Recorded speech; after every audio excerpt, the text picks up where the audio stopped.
এই হাদি হত্যাকাণ্ডের জন্য মিথ্যাভাবে আমার ফ্যামিলির সবাইকে জড়াইছেন। ওসমান হাদি হত্যাকাণ্ডের মূল অভিযুক্ত ফয়সাল করিম মাসুদের বক্তব্য হিসেবে প্রচারিত একটি ভিডিও নিয়ে সামাজিক যোগাযোগ মাধ্যমে নানা প্রশ্ন উঠেছে। ভিডিওটির সত্যতা নিয়ে অনেকে দ্য ডিসেন্টের কাছে জানতে চাইলে বিষয়টি যাচাই করে একটি বিশ্লেষণ প্রকাশ করেছে সংস্থাটি।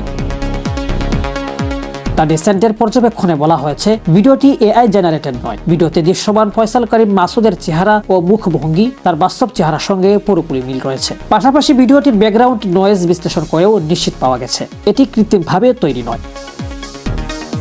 অত্যন্ত 4টি নির্ভরযোগ্য এআই যাচাই টুলের পরীক্ষা চালিয়ে প্রতিটি ভিডিওটিকে এআই সৃষ্ট নয় বলে সিদ্ধান্ত দিয়েছে। তবে ভিডিওর কিছু ফ্রেমে ফয়সালের তুর্তিতে থাকা দাড়ি নির্দিষ্ট সময় অদৃশ্য হতে দেখা যায়। দ্য ডিসেন্টের মতে এটি ভিডিও রেকর্ডের সময় কোনো ফিল্টার চালু থাকার কারণে হয়েছে। এই ফিল্টার এআই প্রযুক্তি ব্যবহার করতেও পারে, কিন্তু শুধুমাত্র এ কারণে পুরো ভিডিওটিকে এআই জেনারেটেড বলা যায় না।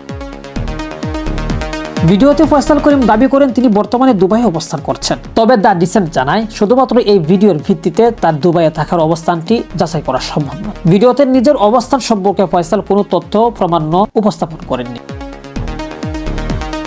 এছাড়া ভিডিওতে ফয়সাল অত্যন্ত একটি মিথ্যা তথ্য দিয়েছেন বলে দাবি করেছে দ্য ডিসেন্ট। ফয়সাল বলেছেন ওসমান হাদি হত্যার সময় ব্যবহৃত মোটরসাইকেলে তিনি ছিলেন না, কিন্তু দ্য ডিসেন্টের আগের বিশ্লেষণে দেখা গেছে হত্যাকাণ্ডের সময় ব্যবহৃত মোটরসাইকেলে ফয়সাল করিম ও তার সহযোগী আলমগীর শেখ উপস্থিত ছিলেন। বাইকের পেছনে বসে গুলি বর্ষণকারী ব্যক্তি ছিলেন ফয়সাল করিম এবং চালক ছিলেন আলমগীর শেখ।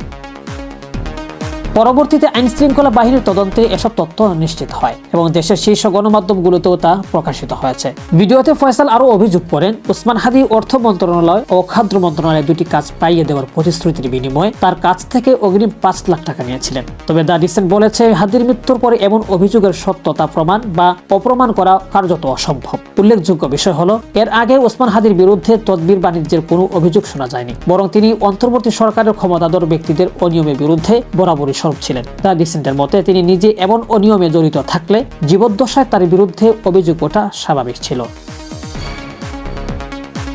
শেখ সাদি, বিডিএস নিউজ।